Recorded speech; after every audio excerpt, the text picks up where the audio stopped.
هر هغه انسان چې هغه دا غواړي چې یو دا چې الله جل جلاله دې زما نه راضي شي، او دویم دا چې مال دې الله جل جلاله جنت راکړي، زه د جنت مستحق شم، نو هغه دې دا دعا او دا وظیفه او دا کلمات وایي کوم چې نبی کریم صلی الله علیه وسلم په خپل حدیث مبارک کې ښودلي دي. صحیح ستو کې دا حدیث موجود دی، ابو داود شریف کې او په ترمذی شریف کې ابو سعید خدری سے فرمایي چې نبی کریم صلی الله علیه وسلم فرمایل چې چا دا کلمات وایي چې رضیت بالله ربا وبالاسلام دینا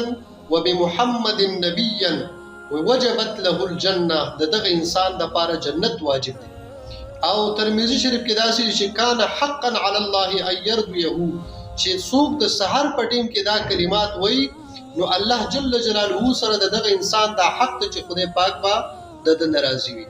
د دې کلماتو ترجمه دا ده چې زه الله جل جلاله واحد لا شریک او رب منم، په دې باندې زه راضي ما، او اسلام چې دی دا دین منم، په دې باندې راضي ما، او محمد صلی الله علیه وسلم آخري پیغمبر منم، په دې باندې راضي ما.